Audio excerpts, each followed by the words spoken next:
A little bit of a different vlog today. I'm in the King's Lynn Corn Exchange, listening to the sound check of the McCartney Songbook. I'm going to be in the audience for this one, and I'm visiting an old friend, Jarrod. So we're going to listen to the sound check first of all, and I'm going to have a chat with Jarrod as he's playing keyboards in this show that are on tour. I'm excited to introduce my first guest on the vlog. He is here to share some of his experience and insights into working as a touring musician. This is part one of a two-part vlog. My guest to the vlog is a multi-instrumentalist who tours theatres as a keyboard player, a bassist and guitarist, with lead and backing vocals added to his many talents. Mostly seen in the UK theatres in the long-running That'll Be the Day theatre show on bass. Today, on day 14 of a 19-day tour with the McCartney Songbook, I'm very happy to introduce Jarrod Loughlin. Thank you so much for joining us. It's an absolute pleasure, Steve. Thank you for asking me. Fantastic. Can you show us around your rig? What do you got on stage? Absolutely. Okay, so start with the keys. Two controllers, both powered off of USB. In the past, I've had the lovely Roland Phantom X8, which is the hammer action. All the sounds are in with expandable with all the SRX synths, and the X6 on top. But not practical when you're doing touring or when you're doing overseas work, where you need to be able to hire in equipment and just have all the same sounds. So here we have brand new, the wonderful M Audio Hammer 88 Pro. This is basically integrated into every DAW that you use. So if you're using Logic or Ableton or Pro Tools, anything like that, it's automatically assigned. So that all the rotary controls are assigned, the sliders and the pads. The stop, start, record functions are already plugged in. I'm using it very simply as a controller. So I choose where to map the pads, where to map the faders, and also the rotaries. Same on the top, we've got the M Audio Oxygen 61. Again, all using the same software, all the sliders are in the same place, the controls are in the same place, and the pads are in the same place. So if you need to trigger effects or you need to trigger program changes, you can program any changes into any of the pads as well. So that's quite straightforward on these. So these are running just USB, no internal sounds. They are running the main stage rig. A very, very, very sturdy stand is needed. So we're using the Quiklok M91 Monolith. Ease of setup is it's set up in seconds. I'm using it with the M92 extension arms, which are completely customizable as far as distance and as far as angle goes. So if you like your keyboard flat, say you're a Hammond player, you want to have two flat keyboards, you can set the height, you set the depth and the angle.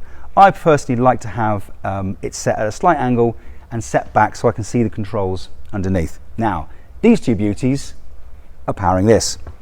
This is Mainstage. This is an Apple product, very inexpensive. It's about £30 UK, and you can completely customize it to do whatever you want.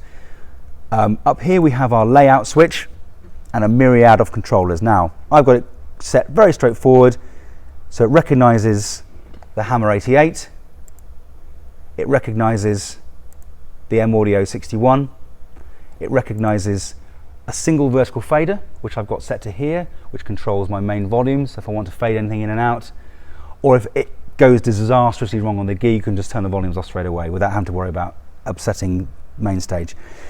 You can set any number of drum pads, so you can map 8 pads if you wanted to your top keyboard. I've got 16 pads on the lower one. I can map it to that if I wanted to. I haven't at the moment. I've kept it very, very straightforward. We go to our edit function. Okay, here we have our song list.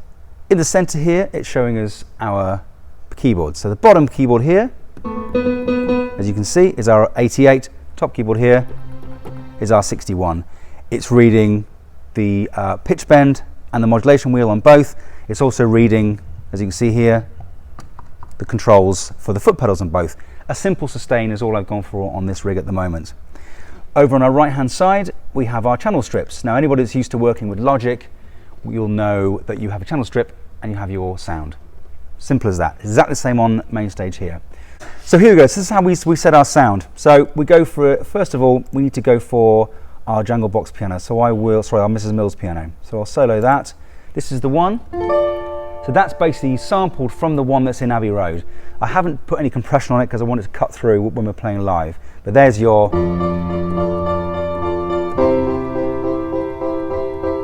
as well. I don't know how well that's coming through over this mic, but once you get to the lower keys, you can hear the strings start to oscillate and lose their tuning slightly because they're old strings, because they're sampled from the 1930 whatever it was model of the Mrs. Mills upright. And Mrs. Mills, of course, if you are a British pop music fan, you'll know Mrs. Mills. She was a stride piano player from the 1930s, and she did all that very, very honky tonk, as Americans would call it, style of playing.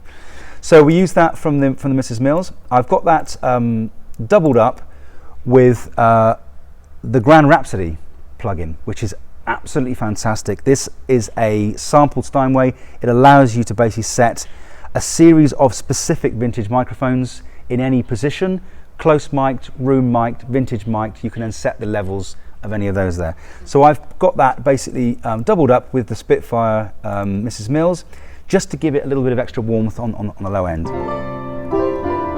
But we're still getting that lovely tack hammer sound that you would have had on the original one. On the top here, I've actually got a series of synths, to be honest, because that's when we start this song, we have a big drone intro on there. What drives the main stage? Main stage is running basically from the brand new, boys and girls, the brand new. This is the Mac Mini M2 Pro. Nice. Now I got this recently just for running music programs, main stage and Logic, and that's it. We've got an iMac in the studio which runs everything else, MacBook Pro which runs anything for artwork, because I do a lot of artwork as well. This is set specifically for this, so all the runtime is basically set to running the main stage. On top of that, as you can see, we're running a Focusrite Scarlett. That is basically USB from the Mac into the Scarlett, and then stereo out, just a jack to jack, straight into our rig, which runs into our desk at the side of the stage. I've also got a Crucial SSD external drive, onto which I've got all the samples loaded. So all of the East-West stuff, all the Spitfire, all the UAD is all set on there. So I don't have to take up any space on the Mac. So the Mac is literally just running Logic and running main stage. So all of its computing power is going into basically not making it crash, which is the idea. And you've got a bit of audio-visual. Over here, yeah, they've got the Elgato Streamdeck, which is not rigged up at the moment, but this is running our Ableton Live rig. I touched earlier on the fact that we're running some click tracks. This also fires a MIDI cue to the desk and the desk at the back, which fires the AV on the screen. So as soon as the click starts, it will fire the AV. Now other shows you've got an AV operator. We're quite a small operation here. We've got a fantastic front of house engineer, Ash. We've got our lighting engineer, Mikey, over there. We've got our two on-stage tech guys who do all the guitar swaps and bits and bobs. So this is me controlling our clicks. So start, stop. If it all goes wrong, we've got an emergency kill button. And so so the song comes up, I've got the two buttons on the M Audio set basically to pushing my patches backwards and forwards. So as soon as the one song, so you can see all the song names there, Blackbird and a Rigby, It's Not the Man Said, Let Him In. And then this is set to start, stop. So as soon as Pete's ready to go, we just go start. And in our ears, because we're all on ears, we will get the 4 in, and then we're off. Normally we'll have the AV timed to the click. We can also have some lighting cues timed to the click. To any specific, that's our fire alarm going off. So any specific lighting cues that we need, any specials that we need to fire, will all be timed to the AV. So if we're doing a particular song where there's a flash, or there's a blackout, or there's a sweep, or there's any sort of 80s nonsense going on, the lighting can be cued from the AV cues, which are running from my Elgato Streamdeck here. Everything else is pretty straightforward. We've got as a iPad Pro running down here. This is running. This is then controlling our offstage laptop, which is over there somewhere at the moment. And this will then set up the next song. So I can literally just select, let it be. That arms the Stream Deck and then we fire the click, and it's set up simple as that. So all of our main computers are all off stage, and this is all controllers from here. And then we've got it set up quite simply with a little 15-inch monitor running HDMI out the back of the Mac. A lovely old style wired mouse, boys and girls, but you don't see many of these days. But also the older style wireless Mac keyboard. I went for this one because the older style one, even though it's battery powered, has got this slightly raised section at the back. So when it's sitting in the stand here, it's kind of facing up, so you can see.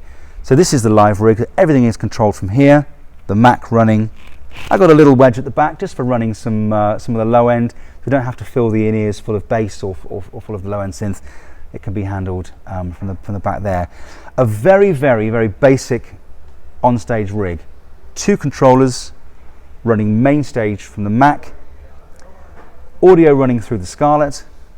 Samples, 99% of them are stored off-board on the SSD rather.